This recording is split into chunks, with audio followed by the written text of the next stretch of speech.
So we're going to be talking about artificial intelligence. So I don't know if I should I could sit here, I suppose, at the podium, everyone can hear me. And what we're going to talk about is the topic at hand is how AI is going to impact all of us as well. Not necessarily how it's impacting now, but sort of, but how it's going to impact in the future. And there's a lot to unpack in AI. And since Carrie's on here, let me ask her first, and I want to kind of go around. When you guys think about artificial intelligence, what is the first thing you think? At the moment, the way it's being trained, theft, plagiarism, because it's scraping writers and artists' work without their permission and using it for profit. So that's my opinion of AI. Until that's fixed, that's my opinion of AI. Now, for the rest of you guys, Linda, when you think of AI, not necessarily with writing, but what comes to your mind? Artificial intelligence, a robot, or a big univac taking over the world. You've seen too many movies. Yes, yes, I have. Univac taking over the world. I've asked a few people this, since I knew I was going to be doing this talk, and I've talked out there. And I've got so many people, it's like, I've seen the Terminator, you know how this ends. Right? So that's Would you like to play a game? Yeah, War Games, that would be War Games, another thing that comes up. So a lot of people have a lot of impressions of AI. I know we had Peg, you were on the call. Were you on the call? We talked about AI on one evening. Maybe that was about a year ago. That was So you know, I was on another panel when we talked about AI about a month or two ago, and Linda Dawkins on that, and I think Gail Leeson. We had a few people on there, and we talked about AI. It was like a bit of a roundtable discussion. AI is one of those interesting beasts. It's kind of like, it sort of reminds me of when the internet. And everybody said this is going to change. And but like any technology that's new that comes along, there's going to be a fear of job displacement. Henry Ford, everybody thought Henry Ford was going to run people out of business with automation. He just made the cars cheaper, the more people could buy them. He had to hire more workers. So there's always this sort of fear of being displaced. And, as writers, it's going to be a serious fear because we're already seeing job displacement in major companies that are laying off staff in the market because AI is actually smart. And there goes that career choice. Anybody who's in the marketing, well, AI is going to do it. Why would I go? So I did a few things here. I wanted to, I guess, in a roundabout way, talk about some of the things that AI is doing, then get into how it's because it's coming. Nothing we can do to stop it, so we're going to have to adapt and be comfortable with it. But the first thing I want to do before I kind of get into there's two poems here. Vicki, would you like to read the first one? And then I'm going to have Dan, if you want to, read the second one. No, she were breaks. Yeah, so you read the top. And then you can tell me which one was written by AI. in the quiet hours of the night, the stars whisper secrets to the moon. My heart aches with the longing to hide for your presence, a beautiful queen. The wind carries your scent on its gentle reminder of days gone by. And in my dreams, the laughter rings, a melody that makes my soul sigh. I miss the warmth of tender embrace, the way your smile could light up the dark. In every shadow, I see your face, a lingering touch, a lasting mark. Time stretches thin, fragile thread. Each moment without you feels so long. Yet hope persists, like dawn ahead. The love sweet return where we belong. Until that day when we reunite and sorrow fades like morning dew, I'll hold you close and dream each forever missing, forever loving you. Pretty good poem. What'd you think, Gary? Pretty good? I sorry, that was cutting out on that one. So I'm the wrong person to ask. All right. So I'm going to go ahead and Okay, the video, audio is cutting out. Yeah, it goes on to the next. It's short. In a time of silence, in the depths of night, a beacon of hope began to ignite. A dream that was born in a humble place, a man with courage and a peaceful grace. On a bus one day in a southern town, a woman refused to be beaten down. Her name was Rosa, her spirit bright. She sat with resolve, standing for what's right. In a Washington speech under a summer sky, a man shared a vision, his dream to amplify. I have a dream, his words profound, echoed through hearts freedom bound. Across the bridge in Selma's fight, martyrs walked for equal rights. Through tear gas, beatings, and despair, they showed the world's strength so rare. These moments of courage, etched in time, brought forth a change and hope. I hope that's still prime. Civil rights gained in a simple, a mighty sweep, a legacy of dreams, a promise to keep. In the annals of history, these events stand tall, a testament to justice and liberty for all. We're in the fight against oppression's night. These moments shine with enduring light. Two very good poems. Can you tell me which one? Anybody have a guess which one was written by AI? Second. I was, What about you, Jay? Take the first one. What about you? Second one. Both were actually written by AI. Oh, really? Were they really? Yeah. Tricky. Yeah, wow. so both of those were actually written on ChatGPT. Just a simple command, write me a poem about a historical event. And out came the second one, yeah. Well, see, that's not fair. No. About love or something? Yeah, how did write me a love. So, about missions. Yeah. See, it's kind of like web search. Whatever you type in Google, garbage in, garbage out. You're looking for something that's not going to quite fit. You're not going to find what you're looking for on web search. Same thing with ChatGPT.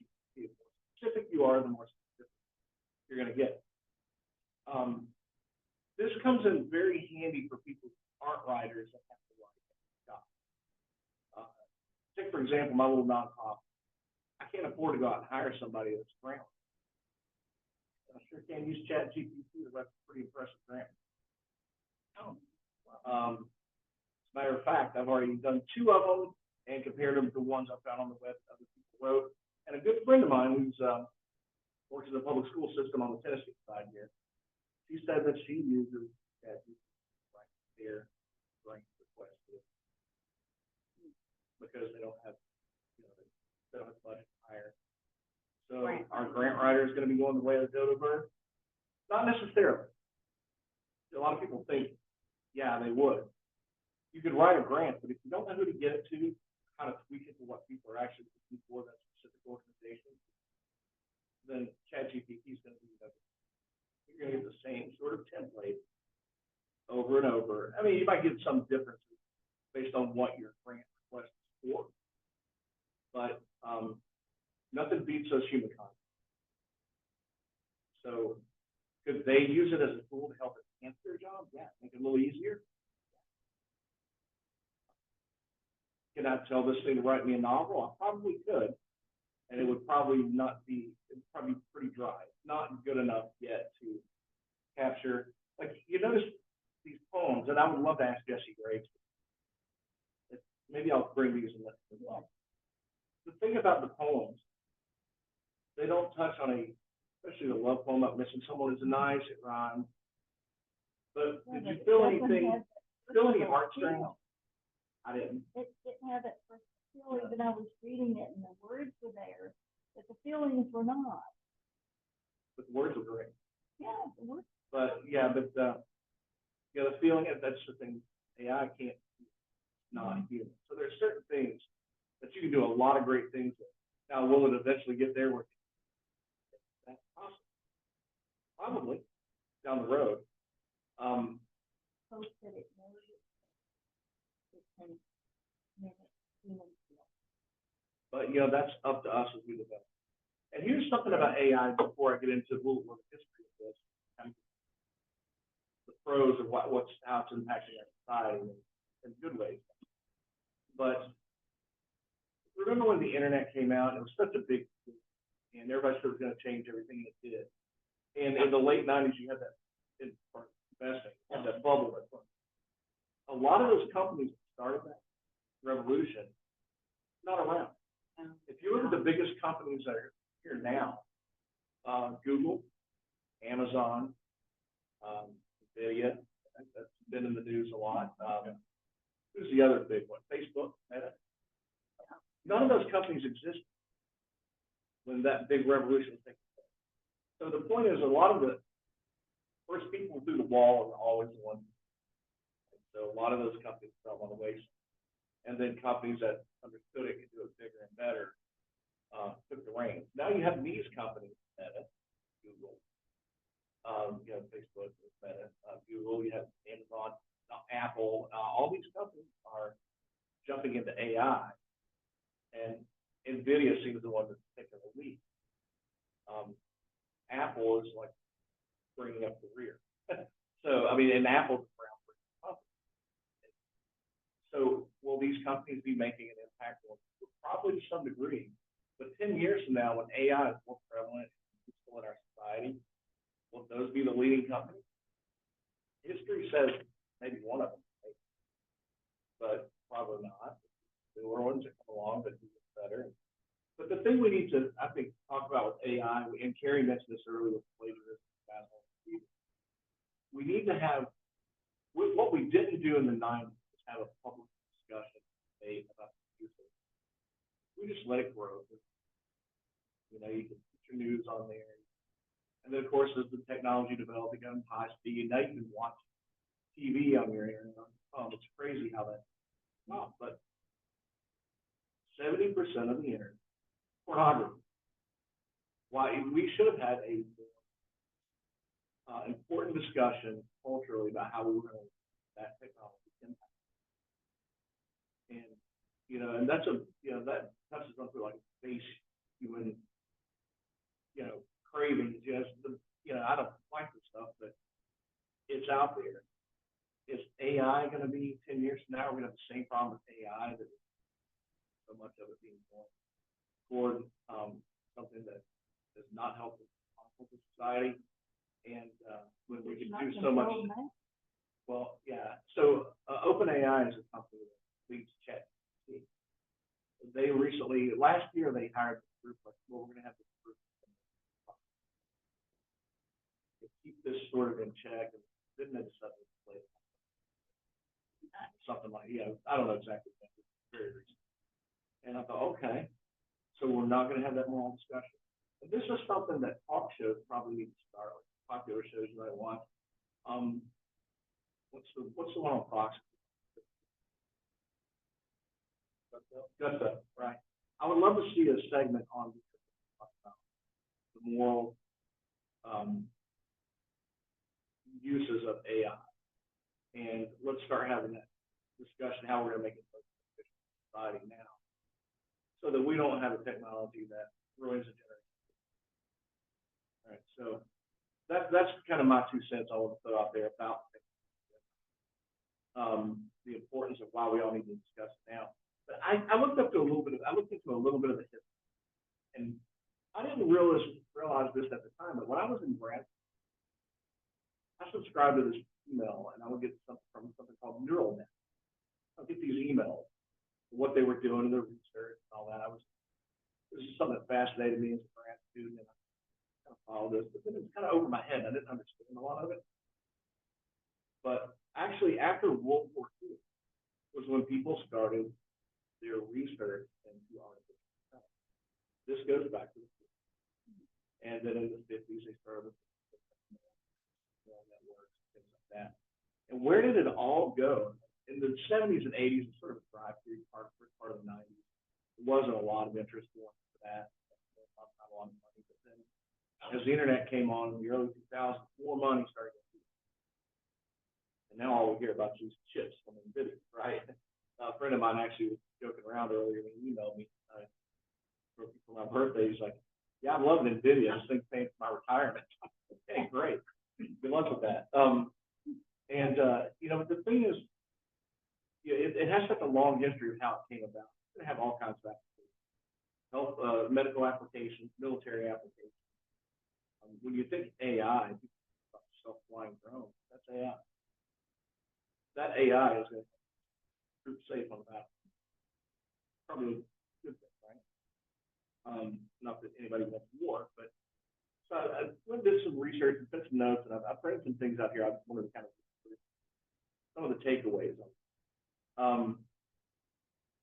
The artificial intelligence chip king, NVIDIA, smashed through all-time highs after achieving record earnings.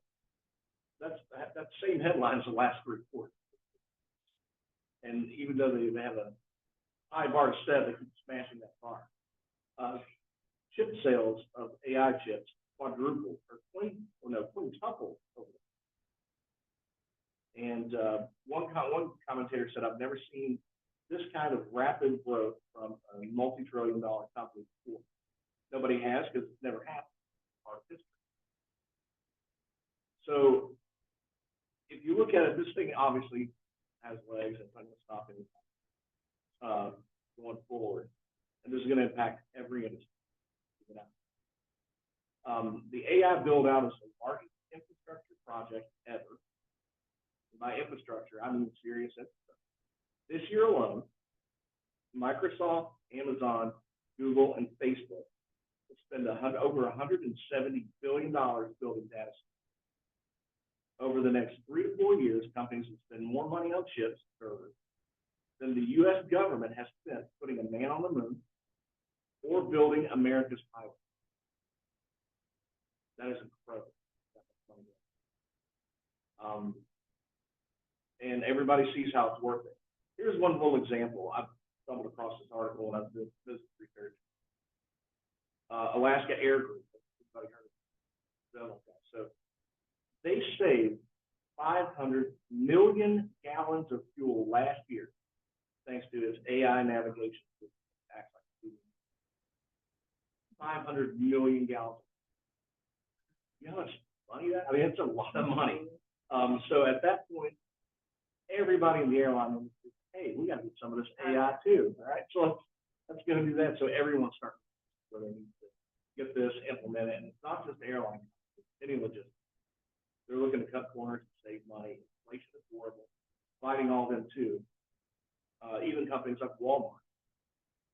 How are they using that in their logistics to cut corners and save money, and even on using AI on how to, and trust me, Walmart is one of those brilliant companies. They know every square inch of that store. They're getting the most out of every product. They know exactly where to place things, value, profit. And now AI has made their job a lot easier, a lot cheaper. So yeah, they're implementing it. Target's implementing it. Best Buy is implementing it. You name it, they're implementing it. Even companies like Google. When you think of AI, a lot of people don't think about this. But you know, when you go to Google and type in something that sort of pre-fills, and they've been using that AI thing. Same thing with Amazon. When you go to another website, some ad pops up, something you looked at on Amazon 2 weeks ago. Why does that keep popping up on every thread, on every page? Yeah, but that's AI. I got a question. Because I've been thinking about that too. Do you think it's fair to say that this boom with AI, all the companies just had it, it's now becoming more accessible to those of us who have it? Like, you know, Facebook forever has tracked what's the split, and that's a form. Yeah, but now they know what to do with it, and it's even cheaper for them to use it. So that boosts their bottom line. How can, and I wouldn't understand, it's probably the answer, but what's AI change Facebook to what they can do now as opposed to what they've always? So you can't hear Carrie. He was asking, what has AI done to Facebook now that it hasn't done already? And they've already been clicking that. Kind of like AI, it's bragging, they have this cookie, you know, attached to whatever you get. So they know what website to go to. The point is now, something like Facebook, where they always try to maximize their advertising potential. Now they have more detailed and honed information that has so much good. Like instantaneously, instead of, okay, next quarter, we're gonna see all this, they're seeing it in real time. So the way AI is faster and Faster, cheaper, and the more inexpensive, more money they don't spend on those things than on AI, and it or goes to the bottom line of profit. And we're starting to see that with a lot of companies starting to see that bottom line being impacted by their AI investment. To give case in point, that last 500 million gallons, that's a huge savings. So when Delta figured that out, and all these other companies, airline companies, well, how much would we save? How much have they been wasting of? I'm sure they'll return that to customers, right? Oh, I'm sure. Oh, yeah. They'll return all that money. I do have a question about that. The energy costs to make AI work are staggering, to the point that companies who are involved in it are saying we're hitting the threshold here, that the energy costs are so overwhelming. It's like Bitcoin was just a few years ago.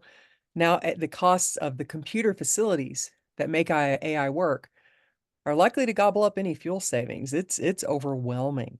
So that's something to there's several other points to consider on the artistic side, but on the infrastructure side, the energy costs are off the charts. Now, I have read some articles where energy companies are saying that even AI is going to make energy more efficient in the future. But this is kind of like a short-term blip. Short-term to them is like 5 years. So I don't know. That's not short-term to the rest. When you're talking energy companies and infrastructure build-outs, we're talking long period. So that's a good point, though. How long? But if you don't do the investment, you fall behind. That's why you see your biggest companies, like, Facebook's huge, Google, huge, Amazon is huge, Apple is huge, Microsoft. I mean, these are the companies that are leading. Any of the smaller companies that come up to revolutionize any of the technology usually get swallowed up by these things. They get bought out. So that's something to keep in mind. Here's another takeaway. AI will see it. This is not really that prevalent, but they're important. But I was talking about NVIDIA, and with their record results, their stock price went up $30,000. So they just had a 10% stock yesterday, day before, or Friday. Well, anyway, it was that last 2 or 3 days today.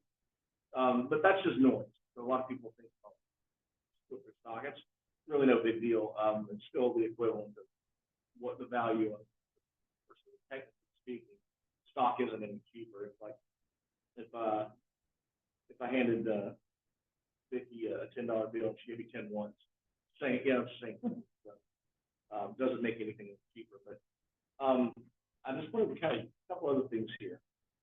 Read an article where a guy went to Vanderbilt, I guess, on a conference, and his son was going to go into engineering. And wow, the price of college is $100,000 almost for an engineering. So let me ask you, would you pay $100,000 a year for a college? And that's the price for freshmen studying in there. Tuition, room and board, a nice laptop, like $90,000. It's kind of an outlier. I think right now with price of college and how many student loans are out there in default and all the student loans. ChatGPT can basically claim the world's best tutor. You can give it to every student.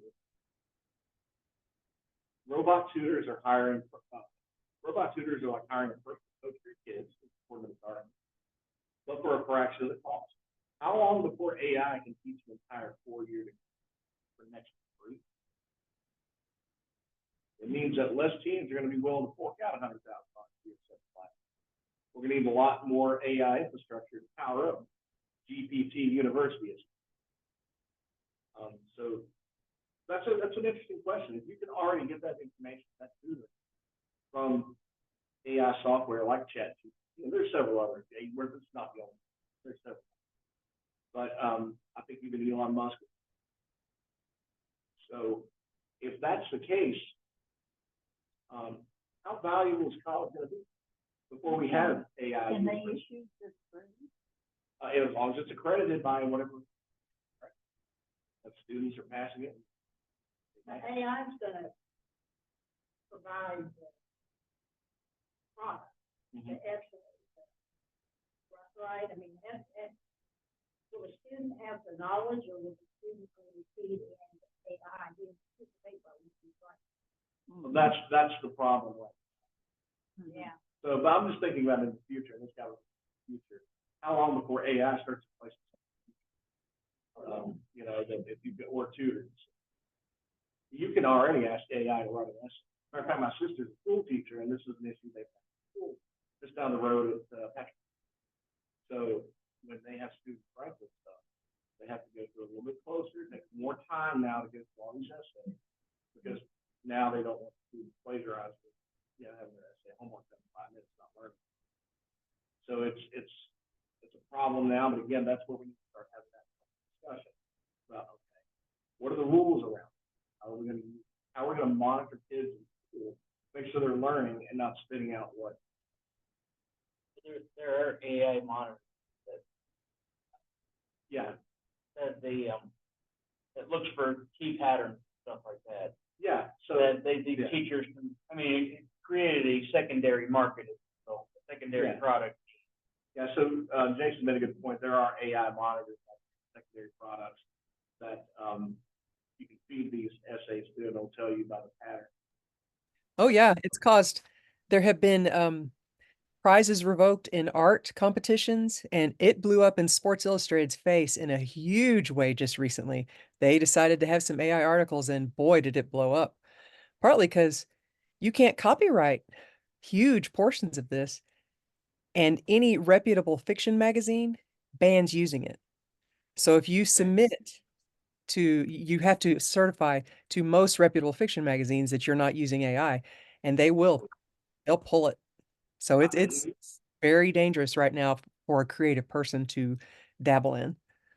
As far as the discussion of what the use around AI that we're having is anything that's written by AI, say, some company writing something, or what Gary was talking about. There ought to be some sort of rule that says, hey, this was written by AI. And if somebody else like wrote it, used the AI to write it, put your name. AI was used in, you know, in writing an article. The article was by AI. But I think that's going to be important for writers. Here's something I think is going to be very important. If AI gets to the point of writing poems, putting books out, writing short stories or books, novels, whatever, and we have that rule that people know that it was written by AI, I think we're going to see a real backlash. And I think people will speak out right that are not using AI on purpose, because you're going to want that feeling. Right now, have you, when you upload files, they have these market box that know AI was used in Well, okay. production. Well, that's a good thing. You got the market box. Here's another thing I think is going to be a good thing in the future.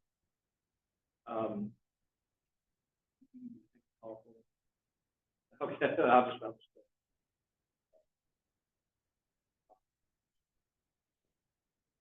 How many of you have heard of a company?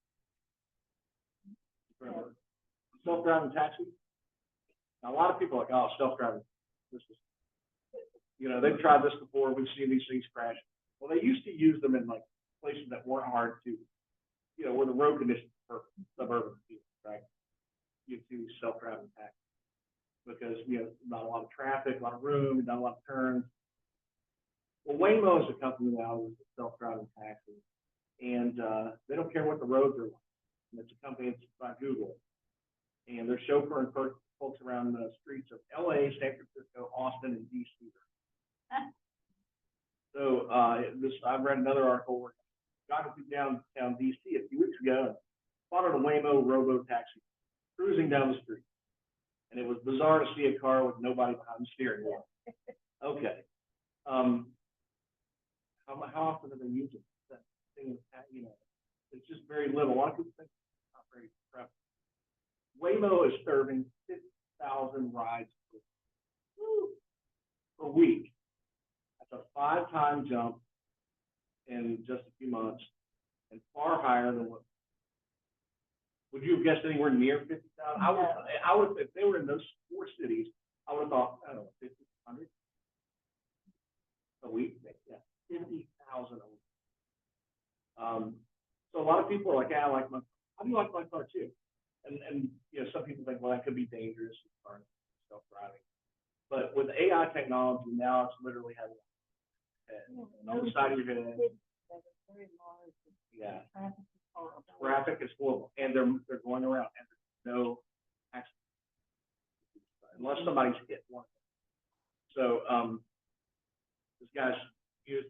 You imagine the day we say, "Hey, Grandpa, do you remember when?" You know, so are we going to get to that point? But the article went on to say that over 40,000 Americans killed in car crash, and that's a lot of people. And it made the point. I think the robo taxis with literal eyes in the back of their heads that never break the speed limit, never drink and drive, never send a text message, they never get sleepy. Do you think they can help with it? So it's starting to. I guess some cities now, the more busier cities are, and you see a lot of people bicycle, public transport. Now it's kind of unacceptable in some pockets of cities for people to get behind. So cheap, safe robot driving at your service. It's not like that person has mouths to feed to go home, you know, or shoes to buy for their daughter. It's a robot taxi. Is it going to be a lot cheaper than a taxi fee? Probably. You can get the cost of the taxis down to a reasonable amount. You know, or the more people that come in there and you spread out that cost. Yeah, it's something to think about. And I think about people who have health issues that really can't get around too well. They need to ride to the grocery store, don't have anybody there, or people don't have anybody that lives close, or kid that lives close to or help them. I think about my neighbor. Well, she could really use a robo taxi to show up on time instead of her grandson showing up 2 days later and supposed to take her to the grocery store. But anyway, it's AI scary into something. But it's coming. Oh. Down. You know, Sorry. It's kind of like that movie Armageddon. It's coming. That's an area where I'm 100% for it, actually. It needs some refinement, of course. But humans, I love to drive, but I'm rooting for self-driving cars by the time I get to a certain age where I'm not safe driving. I think the most dangerous period is going to be when there are humans and AI on the road at the same time. But I'm 100% for this. This is a great application. I mean, but then again, we're never going to have another Cannonball Run. You know, so the NASCAR racing by robots. Oh, they still think that. That's Cars. Yeah, that's true. So, but there are a lot of pros of AI and cons, and one of the cons, I've talked about some of the pros here: data analysis, predictive capabilities. It can predict trends and outcomes, helping businesses and individuals make correct decisions. When it comes to medical advancements, it can analyze medical data and assist diagnosing conditions with a much higher accuracy. And it accelerates the product of discovering new drugs and medicine by simulating biological processes and predicting the molecular. Yeah. I can go for AI. Well, here's another story, and I, discuss the morality of this one and science playing God. And this is an article going back to 2001 2002, and I went and looked it up again to make sure what I heard was correct. That there was a man that had ALS. He was no longer able to communicate. And because of the neural network studies that began in the 40s and 50s, and this technology went so far that they used the chip. We're talking about AI here. They inserted it into his brain, picked up his brain, and his firing. And by blinking in certain ways, it actually translated through voice what he was trying to say to his wife. He was able to communicate with his family for the first time in 2 years. Now, that's powerful. And if you've been there with ALS or whatever disease, have something where you can't communicate, and all of a sudden, it's like, hey, I know you've been. Can you imagine hearing that for 2 years? Like, everything you've done and all the stress and heartbreak, but they heard it the whole time. It'd be nice to know that, but but is that playing God? So we have to, there's moral and there's debates to have. But I read that story. It's really, really tough. But here's the thing: we need regulation and governance, we want education. People are going to have to re-educate themselves, get reskill themselves, and we're going to have an ethics. Does it pose a danger to riders and others? Talked about that. So, job displacement was the first thing that popped up. Automated content creation. AI tools like language models can generate articles, stories, and other types of content. This ability might lead to human writers skills requiring repetitive or formulaic content, journalism, marketing, and technology. I've noticed Yahoo. Not that Yahoo's writers are very good, because I spot typos in literally every article, but I haven't spotted any in AI. But the basic news, are we going to make sure that AI is not biased? Because I know a lot of journalism is on both sides of the aisle. How do you do that? It's on the programming. It's like until something becomes self-aware, what people are worried about, and because that's when we'll go to week. Self-aware. Visual and musical art. AI can create artwork and music, potentially impacting artists and musicians by finding cheaper and faster alternatives to human creation. Market saturation. That's another big. I've noticed people popping out articles. I used to write an article about once every 2 or 3 weeks for LinkedIn, and I noticed all of a sudden I invested on time. How are these popping? People using AI to pop there, commentary or whatever to saturate the market. Right? So you're going to see a lot of that. The cost of that. I don't know. Value perception was another thing. Evaluation of work. AI generated content becomes prevalent. There might be a perception that creative work is less valuable as it uses quickly and extensively. So if you can get something that's good quality for a book cover, for example, through AI that's incredibly cheap online, why would you have charity design something? Or, a friend of mine used to do my book covers by handwritten art. Now the other stuff, that's how that you won't let you use the cover that is AI generated. Sometimes I can do that. And if I find out it has, then that's so you back off. Well, I know it's a risk people take. Some people will take that risk. Yeah. And unfortunately. But let's talk about the good things with AI, because we're all like so worried. Can AI enhance creativity and productivity? We were discussing this on that panel. Yeah, it can. AI tools can assist writers and artists by suggesting ideas, enhancing creativity, streamlining the creative process. For instance, AI can help writers brainstorming, editing, refining. If I've never been stuck in a storm by lightning, scary enough, I can look up a picture, maybe read a book, or I can ask AI, hey, can you give me an example of a scene that was written? Can you tell me a scene that was written in a book that's like this? Then I can read it and kind of get a feel for what it is. If I have a scene like that, I'm going to do. That way, I already kind of know what's out there, and I can kind of do something different. So that's a good thing. Or if there's something that you're not sure about, as far as if you're writing a historical novel and it takes place in Pompeii. Can you tell me what Pompeii was like before the city was erupted? And it will give you a description of life and culture and economy and daily living. And whenever you ask it, like to say garbage in, garbage out, you ask.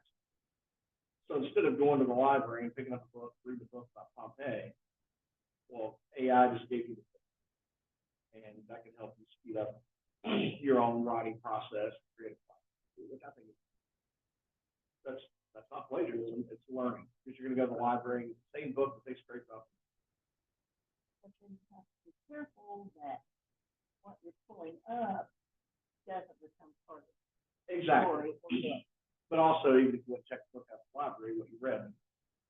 So the plagiarism thing kind of goes both ways. And but the thing there is, using a book or an article or a magazine, and you're gonna cite it in your book as you use Right. things. So you're not plagiarizing, you're giving the credit to Right. that author. Right. But if you're writing fiction Right. and you're not citing an article. And also the author might get compensated if you look at it on checking the book out of the library, especially with ebooks, the author can get compensated. The person who created that research and put it together. Whereas if we just scrape it out of Chat GPT, that author's not getting anything. So it cuts out that person's compensation, which should be a worry for all of us. And if you're looking at Wikipedia, the Wikipedia authors understand going in that they're providing this for free, that they're providing this content for anybody to use for free. Yeah. So the compensation and taking someone else's work is what really bothers me. But if you're just looking for like some example of something that's more right experience that you find it that quick, it certainly helps in that regard. I didn't think about the checking out books that, but if you if you're writing and you don't want to spend two weeks reading books on Pompeii, right? I mean, but Wikipedia, you go there and read it on Wikipedia, but AI is just different. And of course, the thing with AI, you do have to double check. Check your sources. You think you're reading something, check and make sure it's correct. Because there are mistakes that ChatGPT makes too. Just like Wikipedia is not the end all be all information. I've read stuff on Wikipedia. I'm like, okay, I know that's and you can find several sources like that. But Wikipedia, again, it's I get information on this stuff. But you always want to double check. Because you can't, don't assume it's AI. It's as accurate as whatever it's scraping up, which sometimes can be very wrong, very wrong. So new forms of art and expression was another, actually, collaborative creation. AI can be used as a collaborative partner, providing new perspectives and techniques that creators might consider. So I guess an example of something like that is if you're writing a fiction book as the protagonist, if you type in the description of your story and say, can you tell me, what are some of the emotions antagonists, and if you haven't thought thoroughly through, you could get some examples. Okay, there's 5 emotions that I think I'm going to go with this, and then pick the rest aside. So you can sort of use that in a collaborative way to come up with some ideas. And but always, like I said, never as a writer, if I see something on text, I am not using the same thing. But if I get an idea of the emotion aspect, then I think, okay, I might want to talk this stuff. And thanks for breaking down the 5 things I think that probably are the most. And when they're giving you those 5 emotions, probably because they've scraped the internet and seen so many books out there that they probably shouldn't have, but nobody gave them permission to look at the third day and they can look.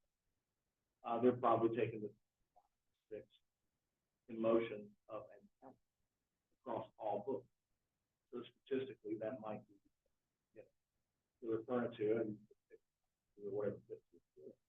I think it's, you know, it's helpful in that way. New forms of art and expression was another thing that popped up here. Innovative media. AI opens up possibilities for new forms of art and media, such as interactive storytelling. I think, have you seen any of that, Carrie? I wanted to ask you, interactive storytelling with any of AI? A little. The main thing was a Duran Duran video that came out last November, which was a lot of fun, but it still made me uncomfortable because it's taking a visual artist's work away. I think interactive storytelling's fascinating. I think there's some magazines that are focused on it. Again, I'm going to hit that brick wall of, I don't want to steal another artist's work. And if you're using that to create the visual side of it, then it's that person's not getting compensated, and then we lose our visual artists. And again, the copyright, you can't copyright a lot of this stuff if you're using AI. And that's another thing that needs to be discussed about what can be copyrighted or not, and what can be borrowed from. So there needs to be restraints on it. You know, technology has always, like CGI. I wonder how CGI puts so many special effects. You know, so it's always something. So AI is another step on that ladder. Until people get creative enough to learn how to use it and do it with their own personal flair, I think would be really interesting. I mean, I'm excited to see how artists and creatives adapt to this and create a new frontier, which I think is going to be really exciting because it will happen. And I think a lot of people worry about it. Humans are the creative, not AI. You know, and so that's going to be exciting to see how we adapt to that technology. But you know, the increased efficiency, time-saving tools. You can get market insights like on sales, for example. We're going to talk about sales this week on the evening Zoom. I guess you went to ChatGPT and ask what are the best-selling genres in books in 2023. I bet the statistics would probably pop up. You know, so you know, it's going to have such a global reach. But we just have to balance with AI. I think the best thing for us not be afraid of it because we're never going to learn to do it. That's what we are. So I've been trying to play around with ChatGPT a little bit more often lately. And I was blown away with the poems that, you know, that we read at the beginning. And those were by AI. So I teased that up. I'm starting to lie to you guys, but it, you know, it's kind of an important point. But, you know, that's what I had on AI. I think, you know, with there's so many things that we can use. I got one more little thing here I put together that, as far as AI idea generation for me is a big thing we can use. Writing prompt generation, prompts, you know, we could use AI for that. We could use AI to suggest plot points, character arcs. I know it, you know, people have writer's block, and maybe that's helpful for them. It's not something I would necessarily use, but I would be interested in seeing what those suggestions would be. We've been using AI for a long time. Anybody's been using Microsoft Office. If you click on that thing, language and grammar check, these tools are AI. Anything that helps us with AI, style and tone, research and fact check, and consistency checks. We could use it to AI to actually review our work and see if our timeline, things like that, is to pick up those types. Character profiles, like I mentioned before.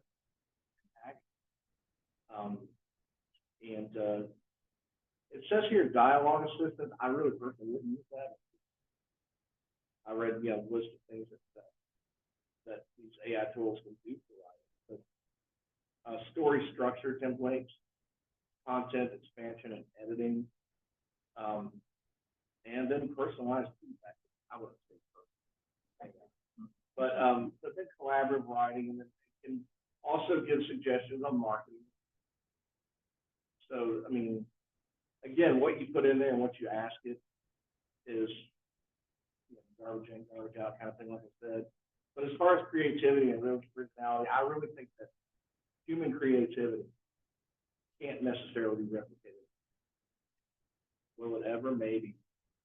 But we will get to a point, I think, if we have so much AI saturating the marketplace that what read are going to go for that human element. And they're going to look for original AI. So there's so many things.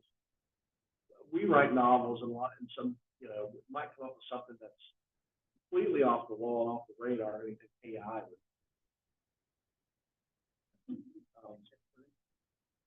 Would AI write a book about midget wrestling? Yeah. But how and Mike? But you know, there's an emotional context, and you know, and I don't think it picks up on the in the moment cultural changes that artists pick up on. And does life imitate art? Or does art imitate life? We're still going to be asking that. And AI is a lot more better. And hopefully, as a tool, and not something that we miss the opportunity to regulate and then discuss publicly on shows, radio shows. How are we best going to use it? How are we going to? Is it going to be for the good, or is it going to be the thing based on the wrong and plagiarism? But anyway, I'll conclude with just saying that it's a new frontier. It's a great opportunity to learn and adapt. There are going to be some challenges. But you never solve the problem, all right? Writers. We ought to be one of the first people through the wall, because if we're not, in that discussion of how it's used, if we're not, then we're going to lose the narrative pretty quickly on the other side of that. As a first spirit, that's more impactful in society. Any thoughts on any of this? I know it's a lot to digest, a lot of good and bad. Any thoughts there, Vicki? I believe my writing world's gonna end before I have to worry too much about AI. It seems to me AI is kind of like the internet earlier. Its technology is neither good nor bad. How we use it will make the difference. Yeah. And I'm like you worried that we're not setting any guardrails early on. Imagine how useful the internet could have been over the last 20 years. You know, 70% of it wasn't. You know. Yeah, I agree with You know, you have the whole world right at your fingertips. You have to find it. And I know searching got better, but it's AI in the searching now too. That's why it pre-fills out everything before you're done typing. That's why we have Alexa, hey Siri. like one way comes up with what you want. Well, think of what you're searching on Facebook or Google. You type a word and it fills it all in for you. Exactly. You're going, I didn't want that. Right. Hey, you gotta go back. And just so anybody's known that's watching this on YouTube, Yes. I did see a little alert popped up. Hunter Biden was. I heard that earlier. Okay, so if anybody's interested, it's another court case. I don't know. I'll leave that one alone. I know there's some educators in the room. I wonder what impressions are of people younger than us not learning how to create the words for themselves. Instead of, you know, I could, when I was, you know, in first and second and whatever grades, my brain was learning how to express myself, how to put information together. And my worry is not my nephews, they're almost teenagers, but younger kids, if this becomes more and more common, how much are they going to lose out on learning how to understand their own creativity? Well, if I can just go to ChatGPT, why would they learn to figure the things out for themselves? That concerns me. As a teacher of 30 years, that is one of my main, Yeah, and that is a great point. is that they never should be not going to be able to express themselves creatively, because they've got to do it for them. Yeah. Maybe one of the guardrails we should consider as we discuss this is, children from K to maybe seventh, eighth grade, they don't use AI. They make it unavailable. But it'll be available at their area. Right, I mean, they'd be available at home. Yeah. But in the Exactly. public school, and you know, and maybe when they do writing prompts or whatever, creative things, they're not allowed to use it in school, and they do those right there, it's not home. Right. That might be, a way to go. So, the parallels, JC, I've had some fun in my own family with my own grandchildren with, things like Google Maps, something as simple as that.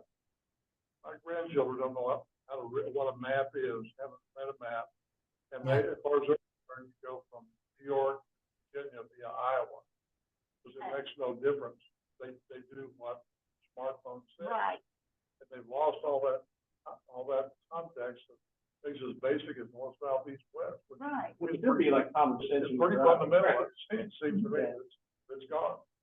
You know, on a scary thought, AI and all this crazy technology that's coming along.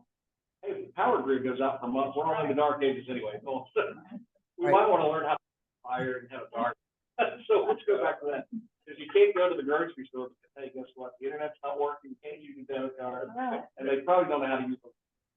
Guarantee you that. No. And they can't count change. Yeah. No, they cannot. Every Yeah, time nobody I go counts change. somewhere, I have to tell them, okay, I should be getting 254 back, 254. You know, I know cell phones make Unreal. so much.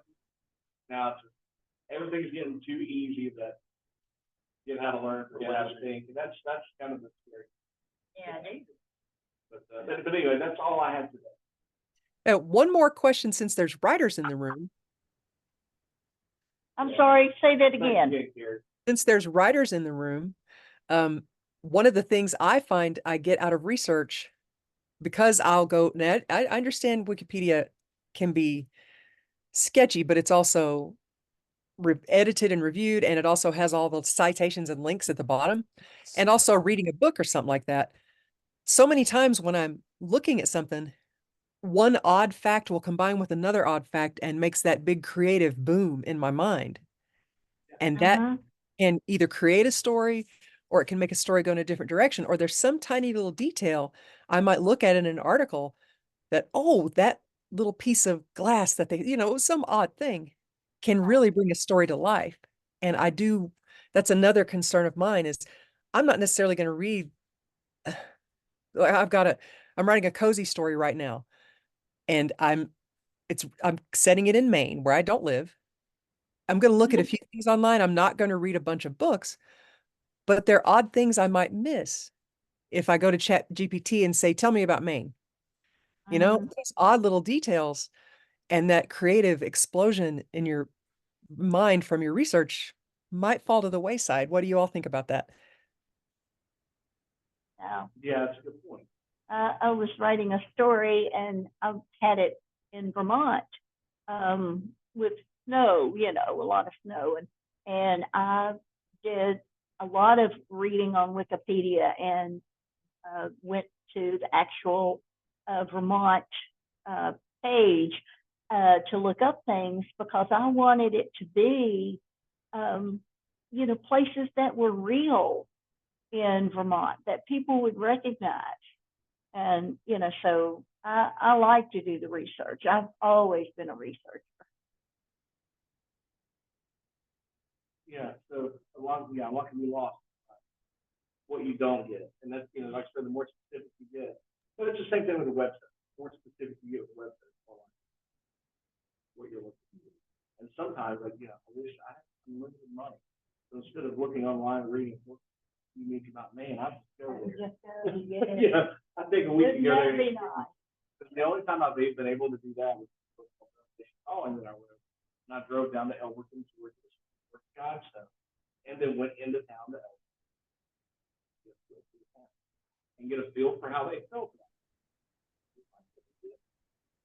And there was mystery there that I would not find on ChatGPT. by getting on the ground, doing real journalism, so to speak, real research. But that's the fun part. That's humanity. And that's what any AI is not. It's a small element. And it's those small elements that they notice those things, those small elements. It's going to be a tricky balance. Yes, it will, All right, I'm gonna hand this phone back over to but Steve. someone needs to. But thanks everybody for watching. Appreciate it. All right, Miss Carrie, if you will send that to me, I'll get that put on a YouTube channel. Thank you, JC. That was fascinating, and happy birthday. Thank you. Thank you.